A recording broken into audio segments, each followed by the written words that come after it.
Gurudev, thank you so much for taking the time, and thanks for all of you for joining in to this think tank on shaping a new world together, navigating the well-being, ethics, and business now and post-corona. It's great. We have speakers from 10 countries around the globe. It needed maybe this crisis to connect in this way. And we'll start with a short welcome message from our president, Ms. Rajita Kulkarni. Over to you, Rajita.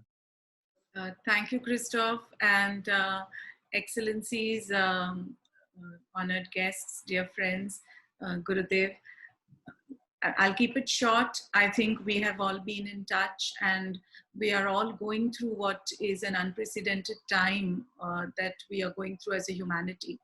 And I think it'll be right to say that there are very few of us, or maybe none of us, who are really equipped to navigate the world that we are going through today. So on behalf of WFEB, I think it's a great time it's a great moment in time for us to come together as different stakeholders. If you see around the table today, we have government and business, faith, politics, sports, academics. And I think all of us need to come together to look at, therefore, what is the role of, how, and it is now today clear people are dealing with it, how to foster and nourish a sense of well-being internally, mentally, mental and physical well-being. What are the ethics of the way we are navigating this world today? We are hearing stories on both sides, and how is this going to shape the world as we come out of this deadly pandemic? So this, I think, is the first of the many think tanks that we wish to convene, and the purpose of this conversation together, and we are very thankful that you all have taken time, and especially Gurudev, you have been so busy as well, almost 12 to 14 hours a day, reaching out to the whole world and extending your hand and your advice and counsel and support, really to look at how this conversation can shape and take us to take this message to a much bigger audience. So we are looking forward to hearing from everybody, and then we can kind of come together to see how we can take this forward. So that's, I'll keep it short, and Christoph, back to you. Thank you very much for taking your time. We deeply appreciate it. We know all of you are in different stages of lockdown, navigating your own personal and professional lives, recalibrating it to reply to the time need of the hour. And we really thank you for taking this time. Thanks. Thank you, Rajita. And we are now awaiting Gurudev Sri Ravishankar to share your wisdom with us on how we can navigate through this crisis, especially how we can remain well mentally and physically going through this time. It's raining very heavily here in Bangalore now. The sudden, just it started, very heavy rain. I would say it's a blessings from the heaven. Something good will happen in the future. You know, here in India, Nepal and Sri Lanka, what we are doing is from our NGO, we are providing for the daily wage workers from the poorest class. They are hand to mouth on, they had to work to feed themselves every day and their families. These people, suddenly there is no job for any of them. All jobs are stopped. And so we are giving them food packets for 10 days of materials, sometimes cooked food also. We are reaching out to nearly 400,000 people every day and cooking food for them, and then also providing for nearly about 1 million people. We are providing them rations. And we had good support from the Bollywood here also, and people are coming forward to support. But this is a temporary thing. But once this is over, there will be big crisis. That is emotional, mental. Even now there is so much fear, psychosis. People are afraid to go out. There is rumors that float around very quickly, and I think we all have to put our minds and see how and what we can do to remove this fear. We have started a helpline for domestic violence. The domestic violence have improved, have increased tremendously during this lockdown period. I don't know how it is in Europe, but in these countries, South Asian countries, it has really become an issue now.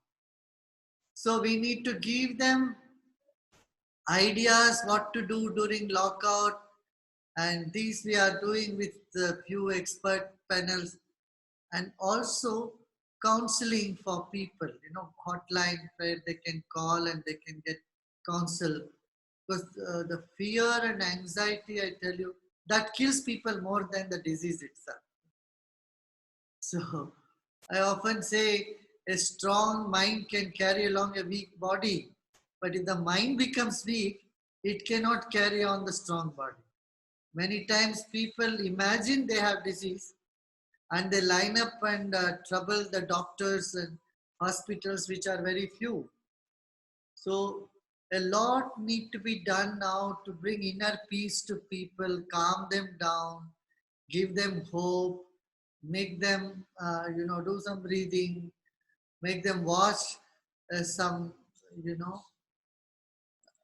videos or some games to play, some activity, indoor activity. They can still be at home and do some creative writing, bring up their creativity. I say when the lockout period is when you can tap into your creativity. If anyone wants to write a beautiful poem or a nice story, they always go to a corner. Even if you want to write a PhD thesis, you can't do it in a social gathering. You need a quiet space. Now everybody has compelled to be in a quiet space. They may as well use it to come up with some creativity. This is what I've been encouraging people. That apart, now we have to think it's a very new beginning once the lockdown is over. How we can involve more people, what we can all collectively do. This is something we all have to think, and this is a first meeting. From this we should, I think we should carry on brainstorming, having a think tank, coming up with more ideas which we can implement around the world. So the world definitely needs these advisors. Yesterday I spoke to doctors from America, from UK, and healthcare professionals from Australia, 3 countries, doctors, several thousands of them. They have really, really big issues. Many doctors had to see psychiatrists in the past few weeks. I say the doctors who are not well are really somewhere, around 50%. So there is tremendous psychological pressure on even the healthcare professionals, which we need to address. I think if we all talk to them and give them some advice and show our solidarity with the healthcare professionals, that will, help out in a big way. I leave the rest to you to come up with your ideas, and wonderful being with you all. Mm. Yeah. Thank you so much, Gurudev. And it's so impressive that you're able to feed more than 1 million people every day in India. We would now like to hear from His Excellency the Bishop, Dr. Marcelo Sanchez Sorondo. Last year we had the pleasure to visit you in the Vatican, and Gurudev spoke there. It's great to have you today.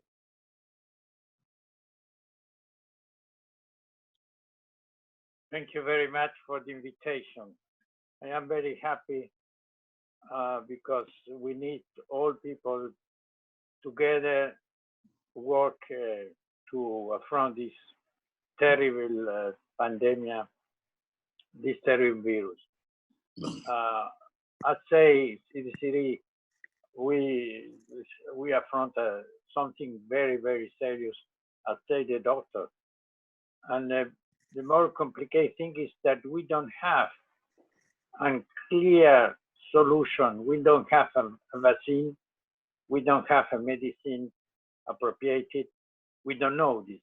So science that is based in experience at the moment don't know exactly what can we do. There are different methodology, different countries have a different methodology.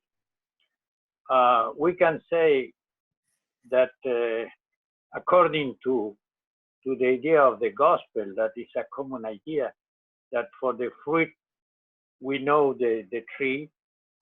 Korea has the best methodology because the problem starts in the same time of Italy, and in Italy we have 50,000 deaths, and in Korea only 200 people. So something do the Korean, the kids that have the Korean to follow the people that have the illness maybe is one of the best methodology. But we don't know exactly. We don't have a scientific approach. India, I think, is very complicated, and the government tried to put order, but it's a very big country, so it's very complicated. So in my country, I am in Argentina because I can take the flight to go to Rome. I come here to make conference in Mexico, and from Mexico I come here in Argentina. The president is very concerned, and the methodology that they use is isolation, and it's a medieval methodology because we don't have another thing. So this is to say that the first thing that we need is the help of God. So we need to ask to God to help us, and all the religions need to collaborate in this, because for all of us, the human being is not only a physical reality, but it's also a spiritual reality, and the spiritual reality needs to be alimented, need to be developed with the contact with the first spirit that is God. So we think that we need to be together in the line that is clear that the more important solution is in this moment that the science not have a clear solution is to pray, first of all, and also to continue to the investigation of sciences. We say faith and sciences. So this is our idea, and we need to be together to resolve this problem. And maybe this is a test that we can become better after this proof. Thank you very much. Thank you so much, Your Excellency. It's good to have your blessings today as well. And Europe has been hit very hard by the virus. And I think it's great that we have with us the Vice President of the European Parliament, Dr. Caterina Barley. Could you share with us how you cope with the situation and how you see it? Of course, thank you very much for the invitation, and it's good to see you all and to be in this together, because that is what we really need to put forward, that we are together in this, although we can't meet and we can't touch each other, but we still are together. I think that we all agree this world will not be the same after this crisis than it was before. But the question is how it is going to change, and I might add a more optimistic way approach to this, because in this time of crisis we all get thrown back to our basics, to the fundamentals, and we have to admit that this for different people means different situations. There are people for whom the basics now is, what do we live off? How can we earn our living? How can we feed our children? For some, it is, and I'm very grateful that Sri mentioned that it is domestic violence. It is a huge problem in the whole world, also in Europe, because now you get thrown back to your family and you see, what is my family? Are we a family that is close together, loving, caring, or am I in a relationship that is abusive, that is dangerous, that is that might even kill me? So you get thrown back to that. You might get thrown back to a life with your children that you haven't really seen, cared about, known even, because you have worked so much. I know a lot of people like that who now discover who their children actually are, whom they only used to meet when they were about to go to bed, or maybe for weekends. So in all of this, I think it could be our task to find out how we can make the best of this, because of all these experiences that we are having at the moment, to help the people who are in an abusive relationship to now say, I've got it clear now. There's no escape, or not even for myself. I have to be honest to myself. I have to get out of this. For people who now discover their children, to say, I want more of this. I want to be a part of this family. For people who who now, like probably a lot of politicians, discover the world does continue turning if you don't work 16 hours a day, and if you don't go to every meeting. So to fall back to yourself, who am I in all of this? We call it a hamster wheel. I don't know if you, in all the languages you do. So come back to yourself, meditate, think of who you are, find out who you are, who you really want to be, and go this way. If we could make that a path out of this crisis, not only for every individual, but maybe even for societies. What kind of society do we want to live in? I think a lot of people think about that now who didn't before. So maybe we can use this opportunity. I would be very grateful if we could. Oh, sorry. I have to add something. I have to leave this meeting earlier. I would really love to stay until the end, but we have the refugee crisis. We have Corona also in the Greek refugee camps, and we're desperately seeking for a solution for these people so that it doesn't get or spread in these camps, and therefore I will have to leave a bit earlier. I apologize already. Thank you so much, Katharina, and thanks for taking time. These are very busy times, and it's, I think, inspiring that you point out the opportunity in this crisis, the opportunity for us to find ourselves and to really find out who is part of our family. Thanks for that. And I think an organization we have been all looking up to for solutions, for help was and is the World Health Organization. And it's good we have with us Dr. Geeta Krishnan Gopalakrishnan Pillai. He's a technical officer for traditional, complementary, and integrative medicine. Dr. Krishnan, could you speak to us?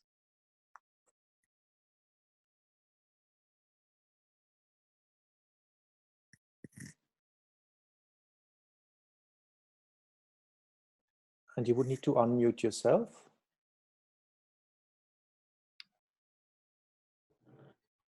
Christoph, you know, I don't see him on my... Yeah, he was there early. Maybe he lost internet for a moment. Then we would wait for him to come back, and I would like to hand over to the board member of the World Forum for Ethics in Business and the CEO of the Open Government Partnership from the United States, Dr. Sanjay Pradhan. Great to have you, and could you share your thoughts with us? Thank you, Christoph. It's a real honor to be with all of you, such esteemed colleagues on this call, and of course, the blessing of Gurudev. In terms of the question that was posed for this session on the impact on the individual, I was thinking about it in terms of the far-reaching, devastating impact at three levels. First is the loss of lives in terms of the impact of the disease itself. The second is the impact on the loss of livelihood, which Sri talked about. And third is the impact in terms of the loss of peace of mind. So three types of losses that individuals are dealing with. If we, and in thinking through this, I felt it was useful to look at it in terms of how we empower the individual to deal with each of these three types of losses. So if you look at the first loss, which is the loss of lives, loss of loved ones, debilitating impact of illness, how do we contain the contagion and the disease and flatten the curve? Here I would say is that government has a very important role to play in obviously flattening the curve, in stemming the contagion. But in how governments do this, there is a very important relationship of government to the citizens. How are they empowering individuals with transparent, proactive disclosure of information so citizens can take evasive action? And if you look across countries, and that goes a bit to what the bishop was saying, you have countries like China, Iran, and the US, which for different political reasons downplayed and delayed the acknowledgement of the risk and proactive disclosure of information, which ultimately cost citizen lives in these three countries. And by contrast, if you look at the case of South Korea, of Taiwan, of Singapore, there was proactive disclosure of information. In South Korea, to the bishop's point, there was a smartphone app where citizens could trace themselves and others and collaborate in Taiwan on solutions. So from the perspective of the Open Government Partnership, which I belong to, which is a collective of 78 countries, we are looking at solutions where citizens are empowered by the government with and by businesses, by transparent information, so they can take life-saving actions. That's the first level in terms of how we can support citizens in curbing the contagion. At the second level, in terms of loss of livelihoods, this is also a big threat to life. We are seeing in India, for instance, the plight of which Sri talked about, the plight of migrant laborers or daily wage workers around the world. And here their loss of livelihood may in fact cost their lives even more than before the disease does. And so we need massive safety nets. I really commend IHV Art of Living for the kind of work that Sri talked about. Governments will need to institute massive safety net programs. But one of the things we are very cautious about right now is that there can be a lot of corruption and misuse in these emergency spending programs, both in safety nets, but also in procurement of medical supplies, in emergency ventilators and face masks. So one of the things we are vigilant about, and it's important for WFEB, to be a voice of responsible business practice in responding to this emergency. So that's in terms of the safety nets. A third level is the loss of peace of mind. Sri talked about it, several others have talked about it. I really think this plays to the unique strengths of IHV Art of Living, in terms of helping combat this fear psychosis, the sense of siege, the sense of depression, the sense of, and domestic violence. I personally can tell you, I find the daily meditation practices offered by Gurudev, Sri Ravi Shankar, to be incredibly helpful in turning around my mindset from one of depression and siege to one of trying to be of help to others. I think we need to take this to scale. And I would say WFEB has a really important role in partnering with platforms like Facebook and other big social media platforms to take Gurudev's messages, but also practical meditation techniques to scale. So it affects and helps households, but also corporates and employees in different organizations who are dealing with all this fear and anxiety. Back over to you, Christoph. Thank you so much, Sanjay. That could be extremely powerful if we could really leverage and scale the impact of these meditations. We have with us the former president of Tunisia, Mr. Mohamed Monchef Marzouki. Thanks for taking the time. How is the situation in your country? And how do you see the situation? Let me begin by wishing all the best to all of you. I know that your situation is probably as difficult as mine. I'm in lockdown for more than 3 weeks. The situation in Tunisia here is not that good. While, of course, there's a difference because it's said that in Africa, the situation may be maybe not as difficult as in Europe, just because our population is much younger. But in fact, we have a lot of problems. But I would say that we should really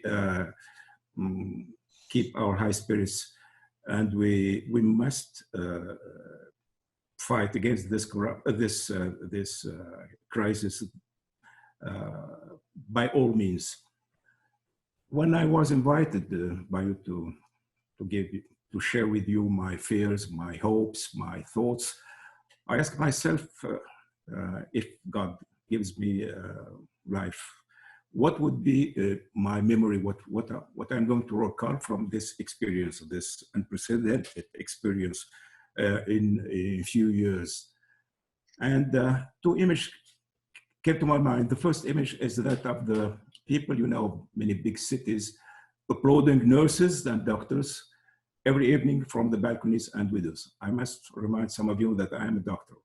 I have been professor of public health for many years, so I'm very sensitive, to everything, that's related to the medical profession.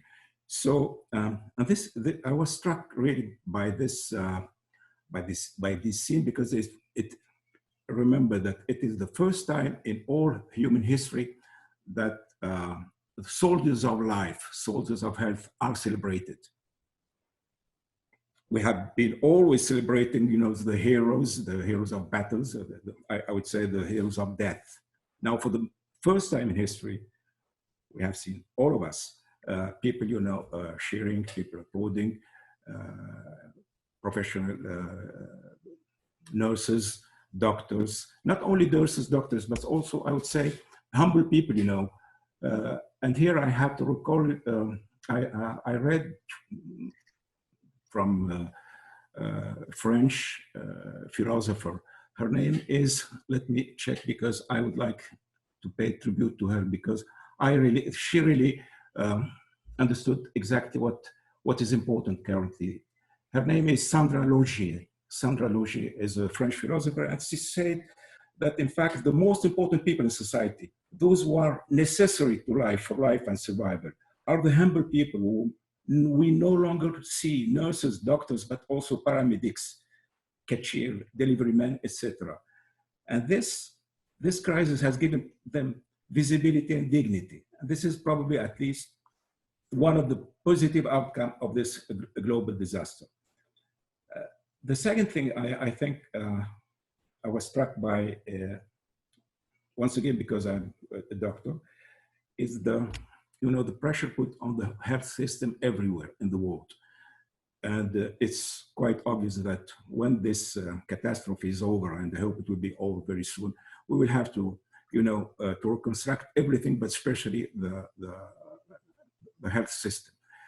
Because it's terrible for a doctor, I have been working in hospital for many, many years. It's terrible for a doctor to say, well, I have just one ventilator, and I have two sick people. So whom I'm going to save and who I'm going to let die. This is the most terrible situation that you can face when you are a doctor. And I remember discussion between people saying, look, if we don't have enough ventilator for everybody, it will be for the young people. And we are sorry for the people, for the elderly, but we cannot afford, And this is very, very dangerous, because it means that, in fact, in this society, in fact, you would say that I have one ventilator, it would be for someone who's will be able, to give us 20 years of work. But sorry, sir, you have more than 8 years. You are not interested for us. You are not capable no longer to work or to consume. So, and this is probably the origin of all our sins, all the sins of the society. It means that you are worth what you are capable to consume or to produce. And I was extremely grateful to the German doctor who rejected totally this this way of thinking, saying no, human rights are equal for everybody, no matter what is your gender, no matter what is your race, your color, your age, etc., etc. And I think also this is very important. It's time. I have heard one of the participants said that we have to go back to the essential. We have to go back to what is important in our life. And now, what is important in this life, and this was proven by this crisis, is that the people who are the most important people in this society are not, presidents, are not, journalists, but people who are working on the street, who are nurses, delivery men, etc. They are essential for the survival of our species. So we have to give them all what they need, as like respects and so forth. But also we have to be very careful.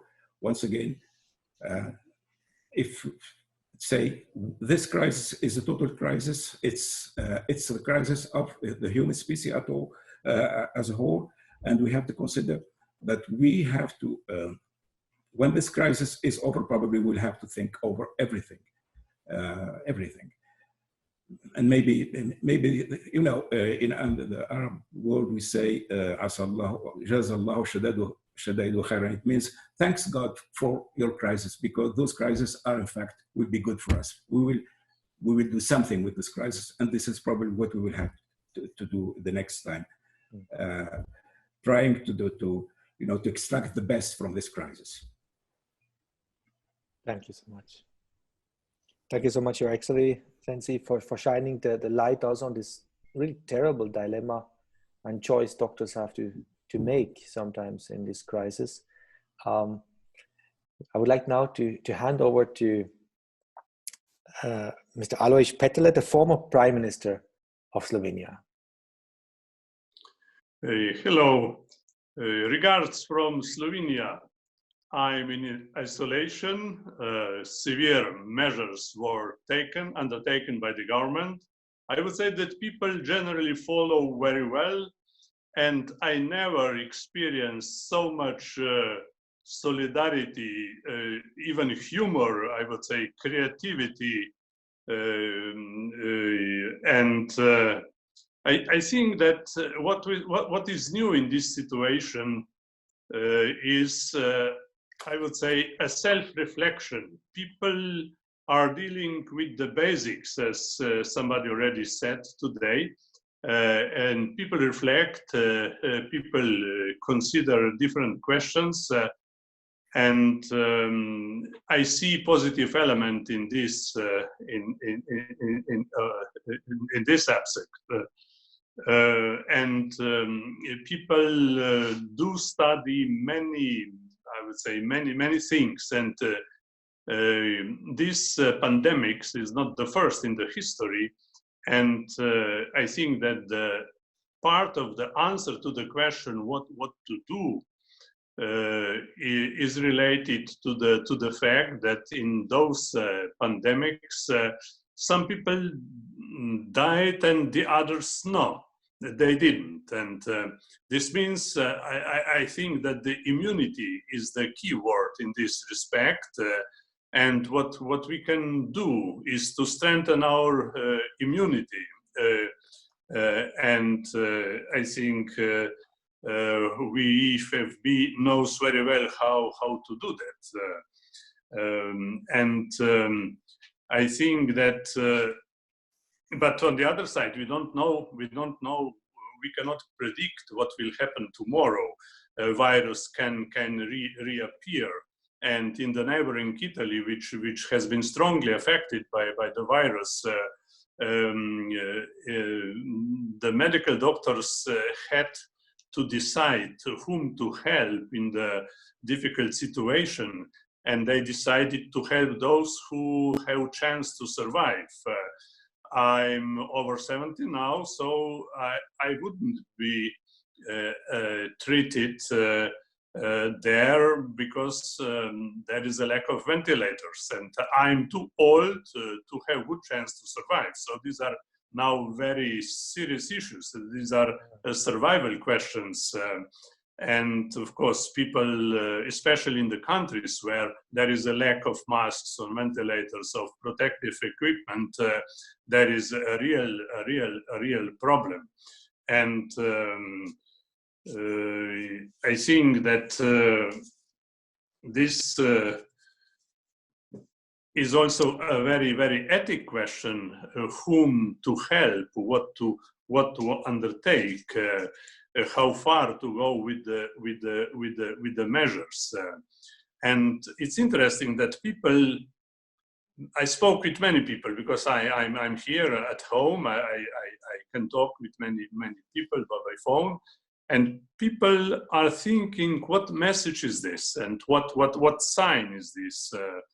And I think that the idea of the vaccine, which is not there at the moment, or drugs, is not the only one. I think that after this virus, we will have to face with the crisis still. And I think that we need also, I would say, not only medical prevention. Now again, everybody is able to speak about prevention, but I think that we need a paradigmatic prevention. I think that we have to develop another sense of togetherness. And the virus has not been changing just our individual situation. The virus is changing nations, societies, and a global situation. And the virus, which is so small but so powerful, will also have an impact on concept of power. I think that the concept of power is one thing we have to consider very thoroughly. I think that we have to be very attentive what we will do at the institutional level. As European, I would like, especially if I was a patient, to see European Union on my side. And I see situations where the heads of states don't show much sense for solidarity or common approaches. So I think that the virus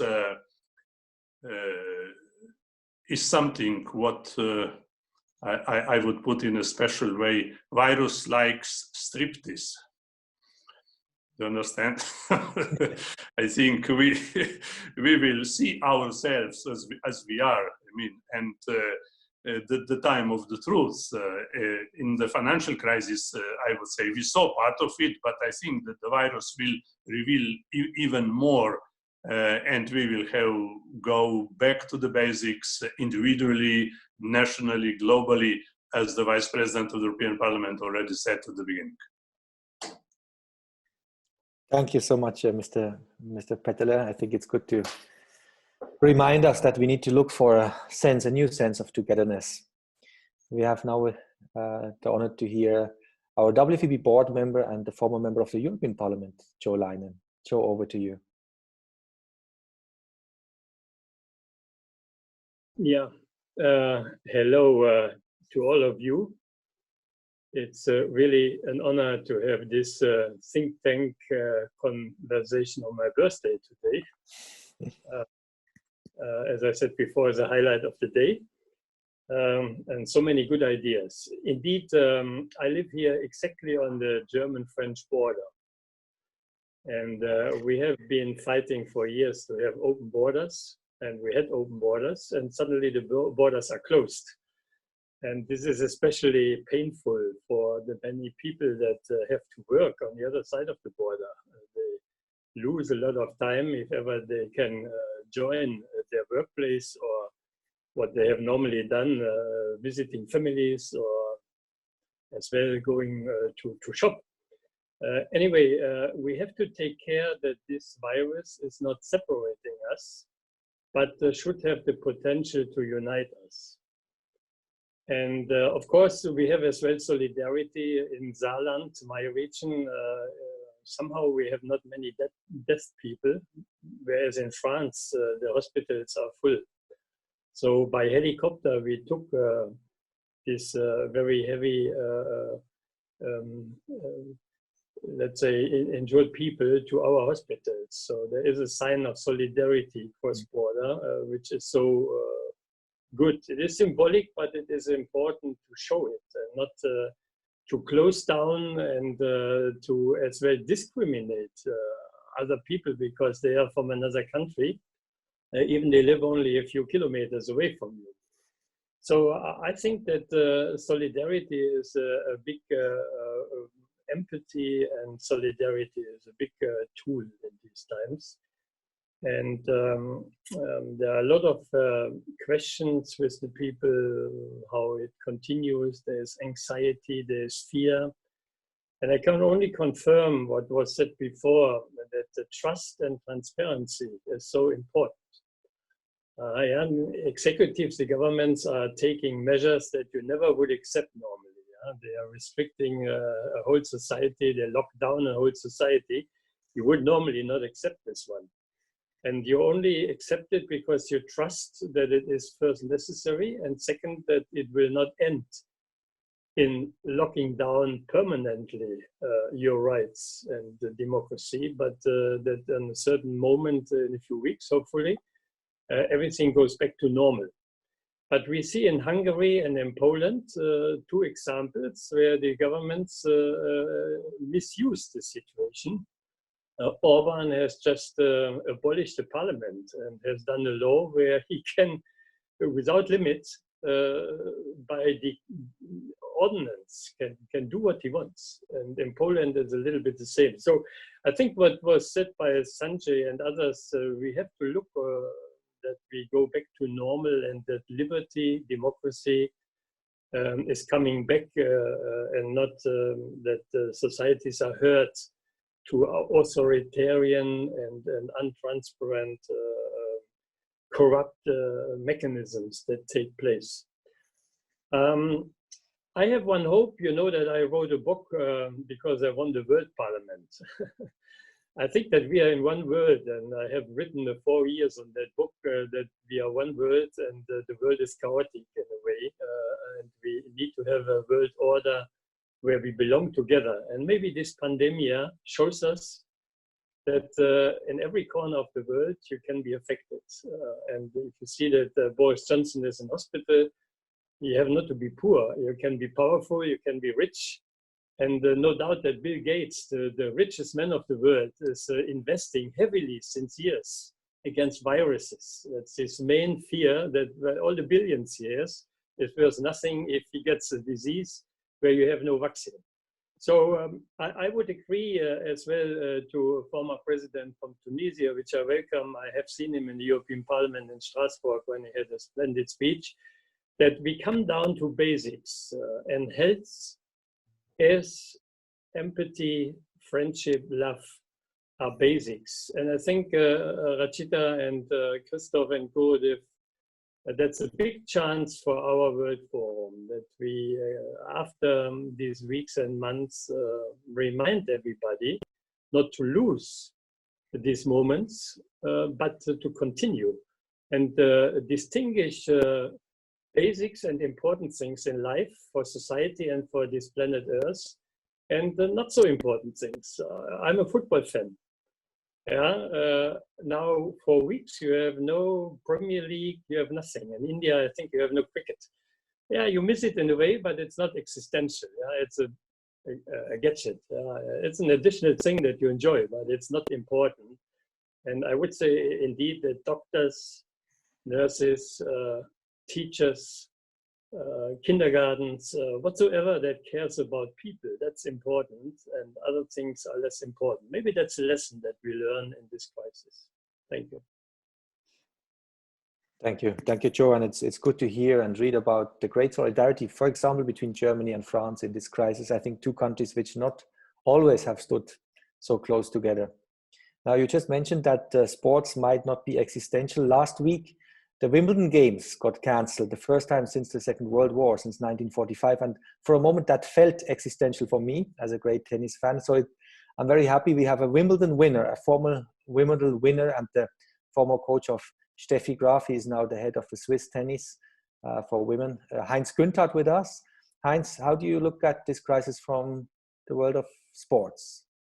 Well, I'd first like to thank everyone for the contribution. It's very interesting for me to hear you all speak. And of course, you are correct. Sports is not existential or essential, especially professional sport, except if you're a professional athlete. Then it is something different. And you just mentioned Wimbledon was canceled. Many more things were canceled. Now, if you are a football player, you will be able to weather this storm because you basically are employed.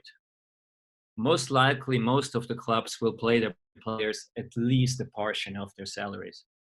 But if you are, for example, a tennis player, you basically are a small business owner. And there's no one that will come to your rescue. Now, of course, this is not so important for someone like Federer or a Nadal, but for every Federer or Nadal, you have hundreds of tennis players that are struggling. They need to be able to play events and to be able to feed themselves and their families. And if this crisis goes on for a while, quite a few of them will have to look for another job. And this will not be easy because quite a few of them are very good at hitting tennis balls over the net, but they have no formal education whatsoever. So for them to actually go into another field will be very, very difficult, especially under the circumstances that will present themselves after this crisis. But it's not only for the ones that are playing it's difficult, it's also especially difficult for the ones that are up and coming. If you're 17, 18, 19 years old, this is the time where you develop the most, where you make most progress. And not being able to practice right now means that it will be much harder for them to maybe make it to the top. So this crisis will have a profound impact on the quality of the athletes for professional events. Absolutely. Not only in tennis, in golf, in every single individual sport. Only the future will tell what this means for professional sports. Now, of course, there are talks about holding events without crowds. But let's face it, the very base of professional sport is having a crowd. This is what makes it exciting. When I go and watch a football match, I'm not a great football expert. I watch and I think it's exciting when the stadium becomes loud. It's basically a signal to me, oh, now you have to watch. Now Messi just hit a fantastic pass. If this signal from the crowd does not come, I can barely tell if this was exciting, if this was brilliant or not, and therefore it will not be very exciting for me to watch. It's like an empty restaurant. Will we go to an empty restaurant? No, we go to a full restaurant. Will we go and watch or go to an event where barely are any people? No, it's simply not interesting. So I think professional sport will struggle also in the future because a lot of people will not go there because crowds is exactly what people will avoid in the future, at least in the beginning when things open up. However, I do believe that sports is part of the solution here. My eldest daughter works for Nike, and she works full-time, and they are selling well, which might come as a surprise. But in times of crisis, a lot of people discover sports for the first time. They have a Nike training club site, and it never has had more hits than now. And the very first thing they click on, by the way, is yoga. So when we talk about mindfulness, I'm just doing a course with Christoph, a TLX course, and there's a lot of talk about mindfulness. This crisis is also an opportunity for many people to discover sports and mindfulness, feeling good and feeling well through moving. More people jog apparently right now than at any time in the last few years. So in all bad things, there's a small light in the tunnel, and I do believe sports does play an important role in this crisis. Thank you so much, Heinz. And it's really good to know, and I can see that every day, that indeed more people are out discovering the forest and taking out the jogging shoes again. I think many report that the new epicenter of this crisis is in the United States. And so it's great that we have Tim Ryan with us. He's a member of the Congress of the Parliament in the United States of America. Tim, can you hear us? Would you like to share your thoughts? Yeah, I can hear you just fine. Thank you. Can you hear me okay? Perfect, thanks. Well, I have my home uniform on with my baseball hat and my home office because we're sequestered at home, but just want to say hello to everybody and thank you and appreciate everything that you're talking about here. I love to hear the previous conversation around sports and mindfulness and well-being, and you know, it's one of those things where you go to the park now in our local community and there's a lot more people at that park than there usually is. You drive down the streets and you see people walking more than they ever have. So things are starting to shift, and I think that's just a signal of hopefully a broader shift, a shift that allows us to go a little bit deeper. And when you're dealing with some of these challenges that we're facing today, I think that, you know, I know that I'm supposed to talk a little bit about connecting in a time of crisis and what are the ethics in a time of crisis. And I'm happy to talk a little bit more about that if you'd like.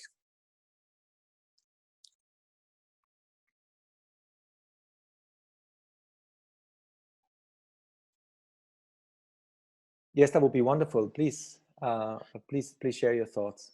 Well, as I was reflecting a little bit on this, the thought of trying to develop ethics in the middle of a crisis. So just to give you some example, I represent a congressional district in our Congress and our Parliament in Northeast Ohio. And so the last few weeks, we've been really trying to deal with, you know, how do you stand up and coordinate all the different hospitals around the coronavirus issue? And how do you get people working together?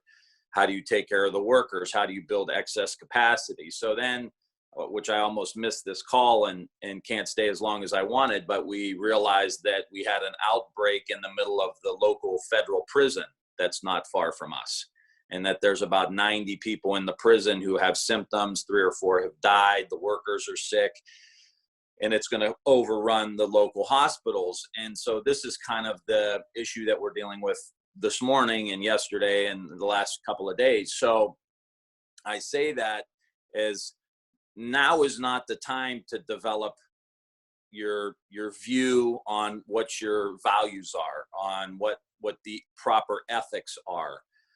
These things need to be deeply cultivated in our society day to day, in our schools, in our colleges and universities. When you're talking about research and what's ethical research look like, I have a law degree, you know, having those classes in law about those ethical challenges that we're facing, whether it's around, you know, biomedicine or bioethics or whatever the case may be.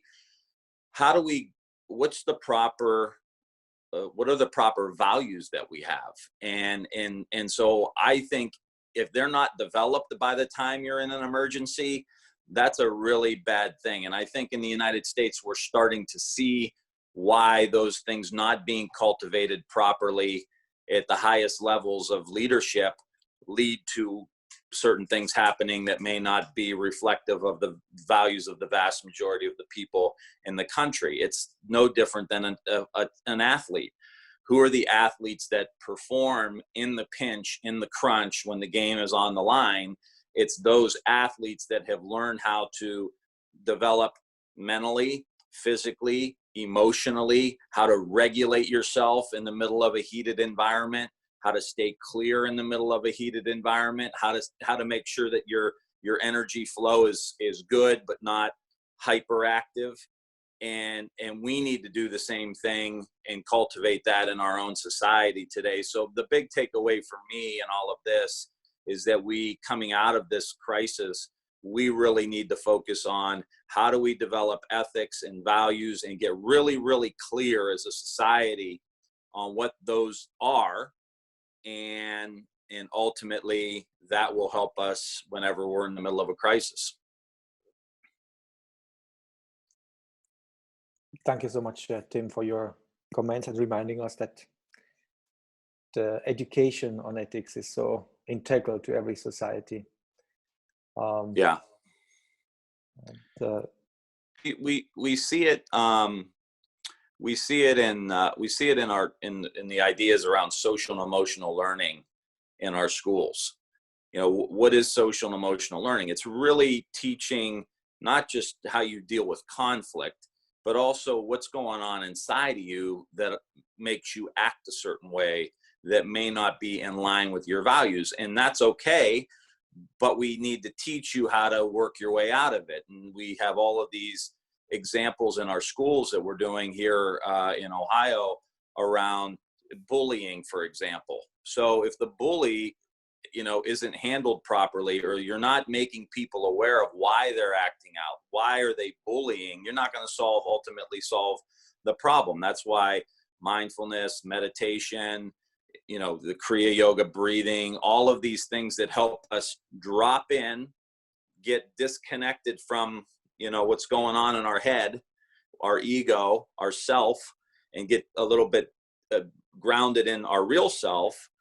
Then we can come from a place that's really grounded in our values, grounded in our ethics, and we see that in others, and that begins to drive decisions. Today in America anyway, a lot of our decisions are made, they're political decisions that aren't about our real values. They're about how you win the news cycle. How do you win the 24-hour news cycle? Those decisions aren't grounded in our values. Those decisions are grounded in ego. And so being clear before you get to that point when the heat's on, I think is essential. And it really does start with our schools. Thank you so much. Thank you, Tim. Thank you.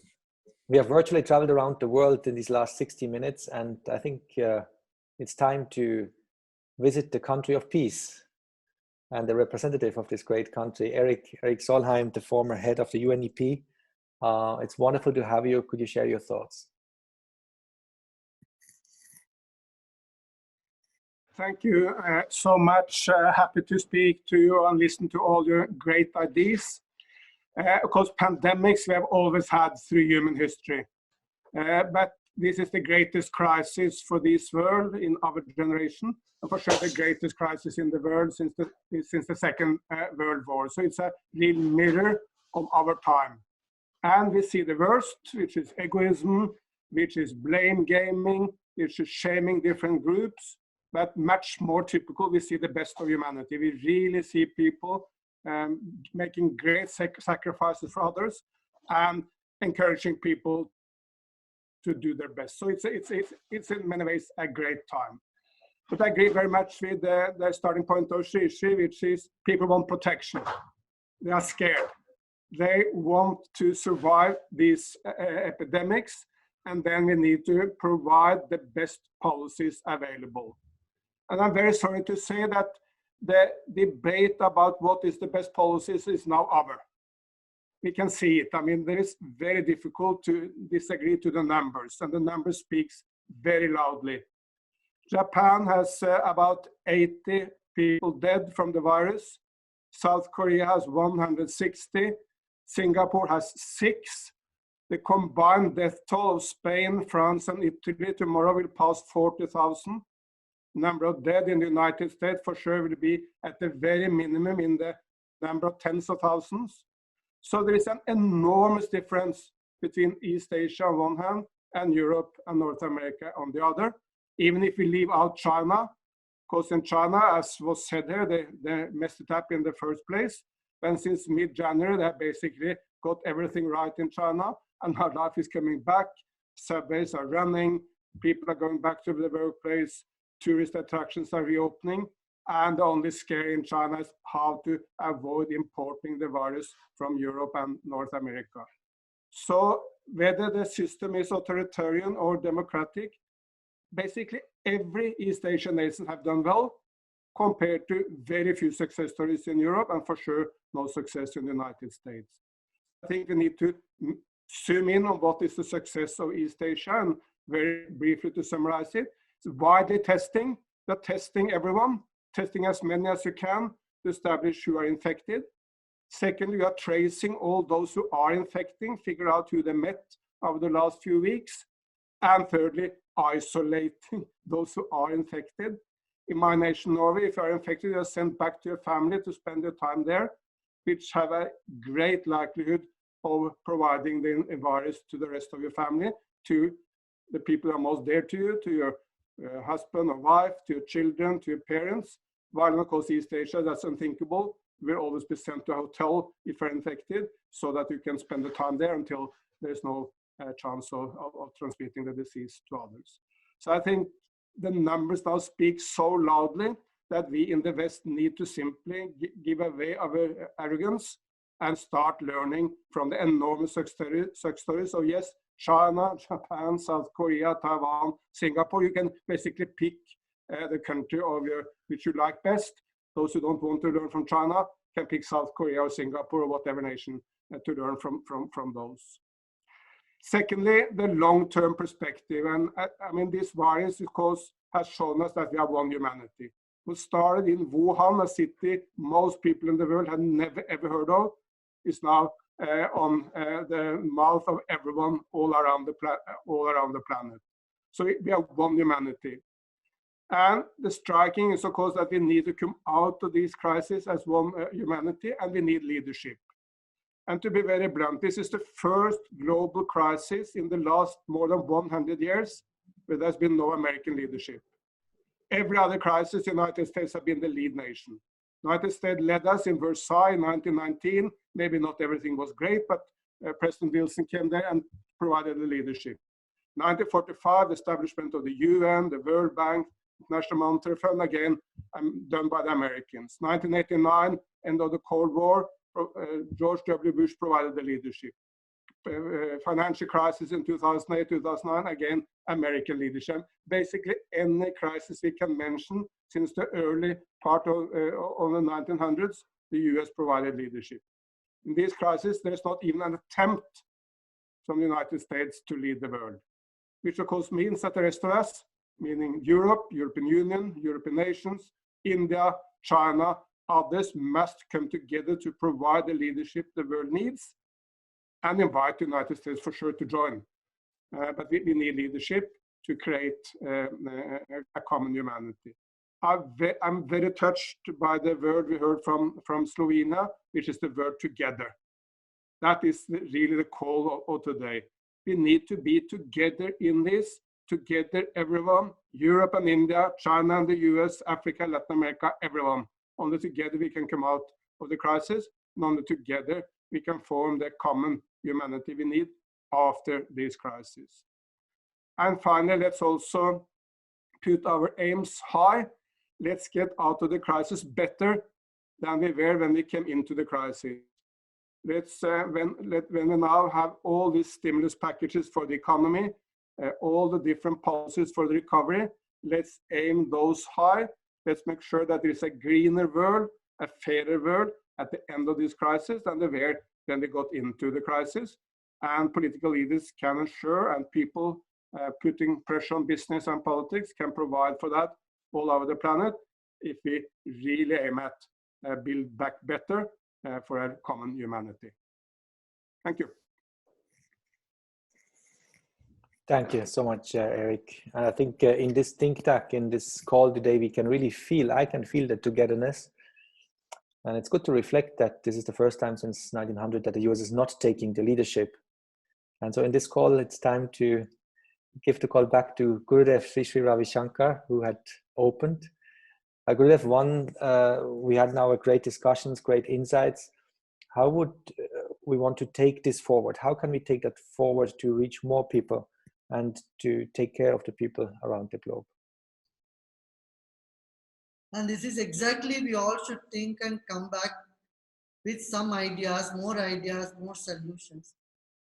And we'll have to see if we can get, if each one of us get another 10 or 15 people interested in working together, this is the time we all have to work together.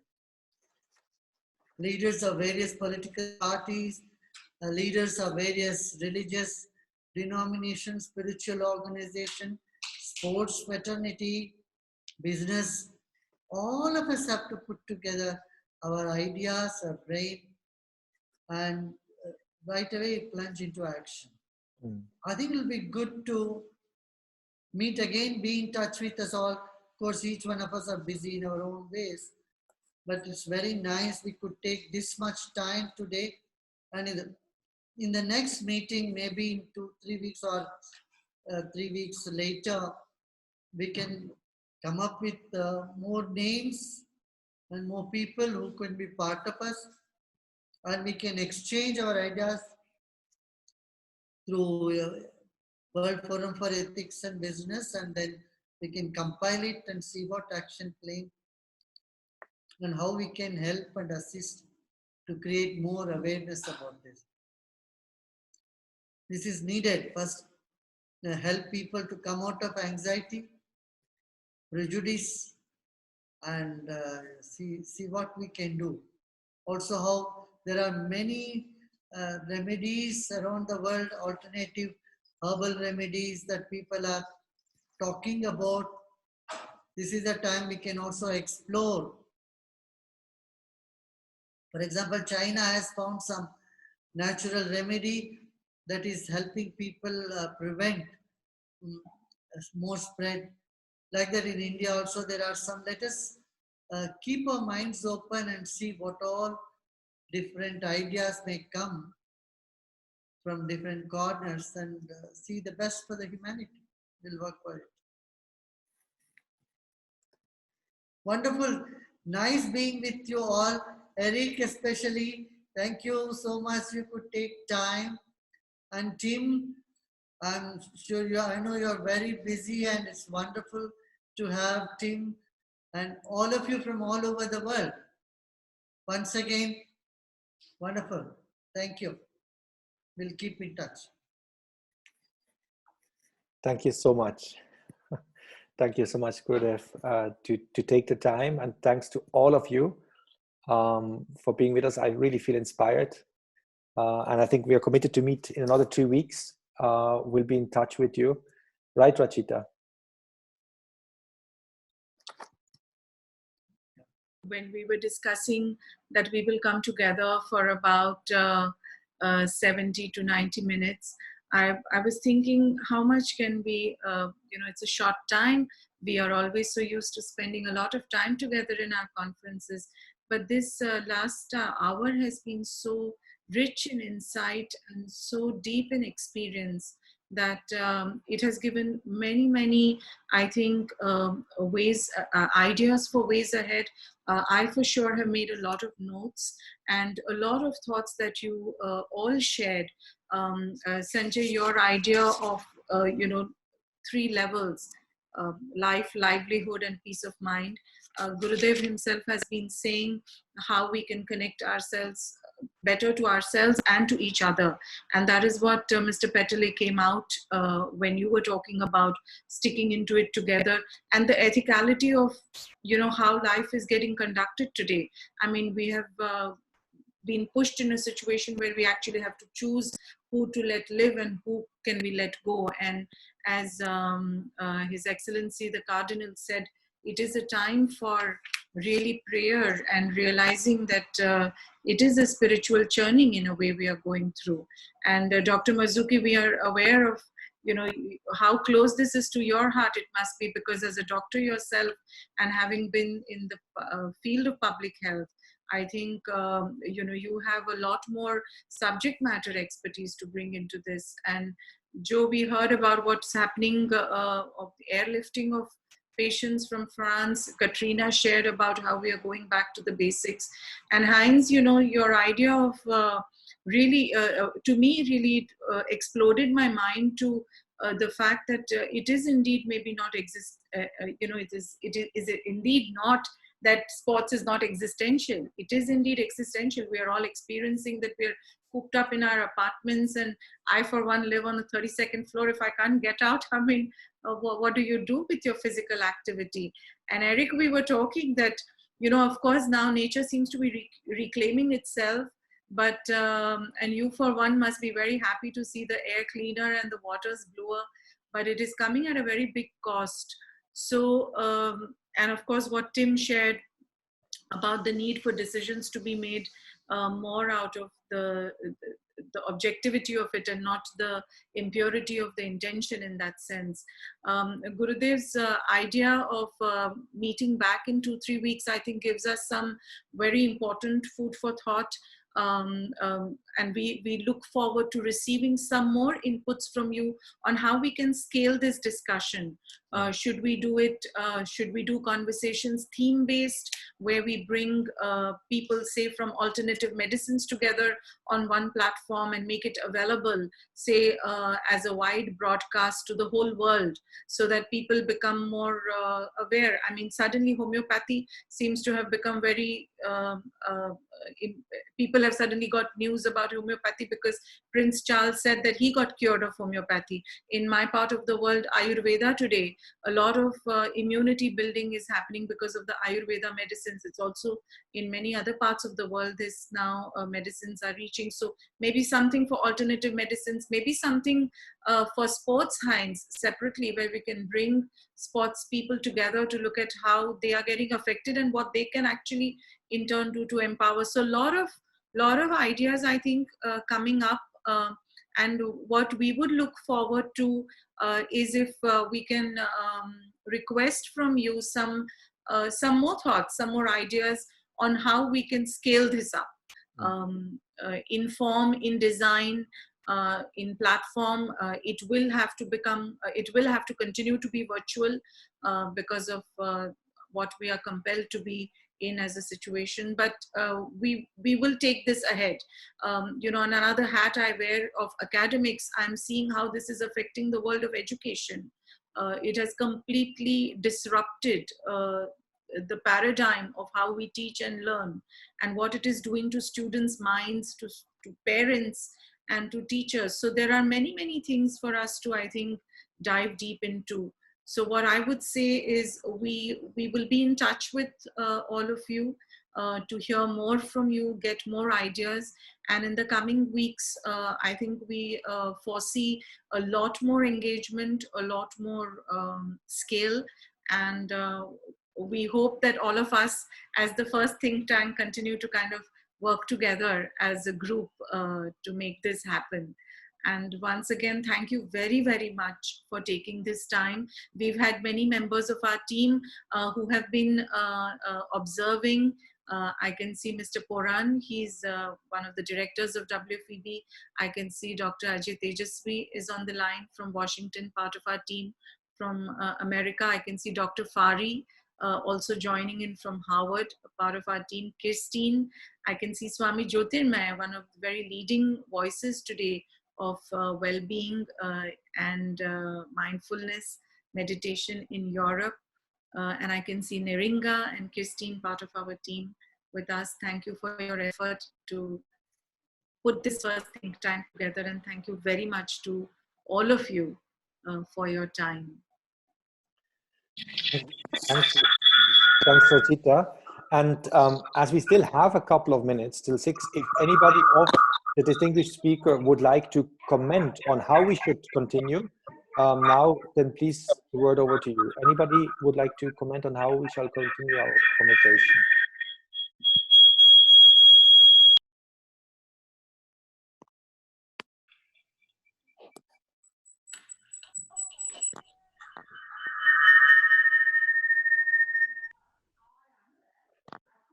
Can you hear me? Yes, Joe? Yeah, this conversation was rich, really rich. And you see that there are a lot of aspects to be reflected on and worked on. Hopefully in the next 2-3 weeks, we should select our priorities as well, what we are able to do. and come up maybe before the next video conference, but as well in the next conversation, the 1, 2, 3 priorities that World Forum can deliver, and then reach out with these topics and ideas to a broader public and a broader network. That would be my comment. Thanks, Joe. What are the others?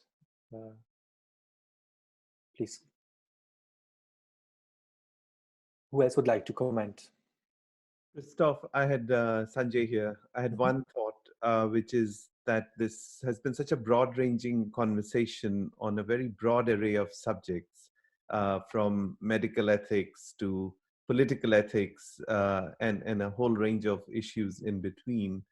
And as we invite more people, as Sri said, to join this conversation, I wonder if the label of this platform, which is World Forum for Ethics and Business, may get in the way. There is an important role for business in responding to the present pandemic, but fundamentally, the role of government is very dominant, and so is the role of individuals, as I was saying earlier.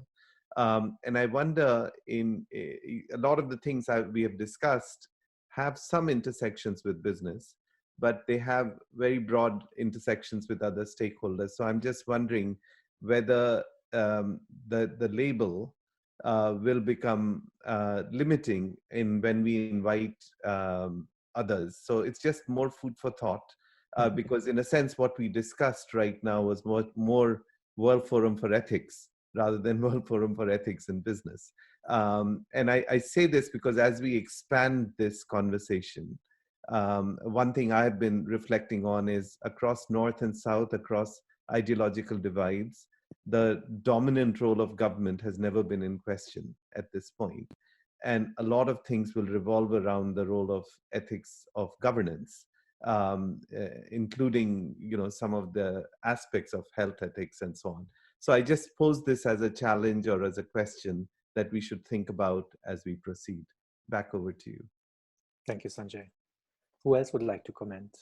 They have another 9 minutes. And I was just reminded by Narinka that we wanted to take a group picture. So it is possible to have a virtual group picture, and we missed the opportunity in the middle of it. But in a couple of minutes, we'll take a picture as a memory. I want to just also acknowledge the presence of Johan Berlin and John Osborne. Suddenly, I saw your windows popped up on my screen. Your presence, you have been part of this event. Thank you very much. Sanjay, this is Ajay here.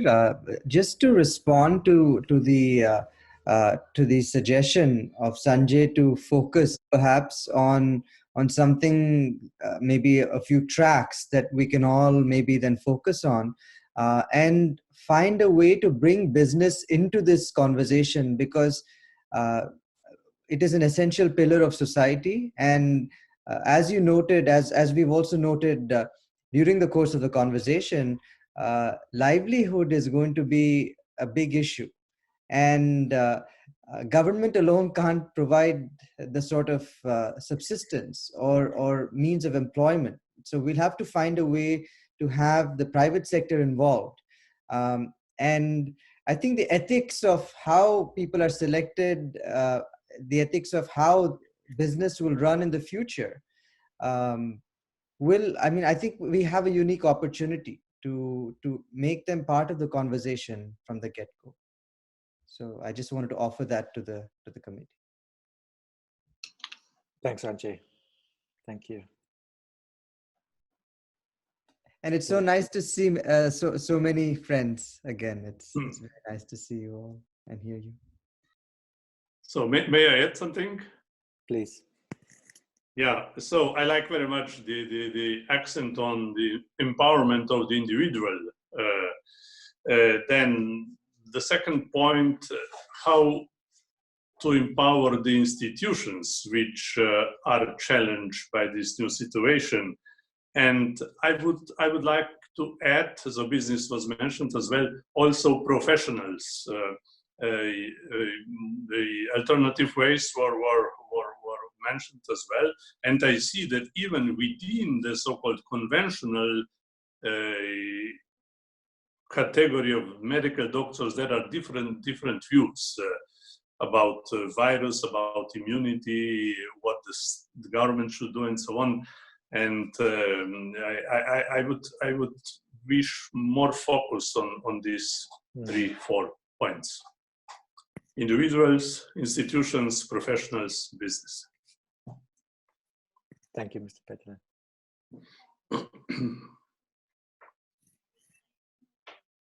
Other thoughts around the table on how to continue this conversation? Mute, or how do you? You're on mute. Okay, yeah. Well, I think from everything I've read is that a healthier society is a more resistant society to this virus. And a large part of it is obesity, diabetes, and so on and so forth. So I think something that has not been covered in anything anyone said so far has been food, how people are fed, and what habits people develop when it comes to eating. And I think that is a very, very important conversation to be had. When one talks about the risk groups, especially in the United States, I don't even know the precise percentage of people that are obese. And how many people feed themselves on a daily basis with fast foods and all kinds of sugar, which leads to diabetes things and so on and so forth. So when one talks about a solution, also not particularly for this pandemic, but maybe for the next one to come, I think food is a very big part of this conversation. Absolutely. Thanks, Heinz. We still have time for a couple of comments. Christoph, I'll jump in. I just wanted to share what I really appreciated about this conversation was there was such a deep grounding in the seriousness of this moment, but also such beautiful motifs of hope.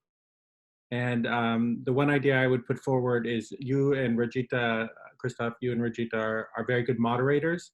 And I think what this group represents is an amazing gathering of voices of hope and ideas for the future. And even thinking about some kind of series where maybe you could dive deeper with some of these people and we could share those messages through WFEB might be a nice outlet and way to highlight all the great people who came together today.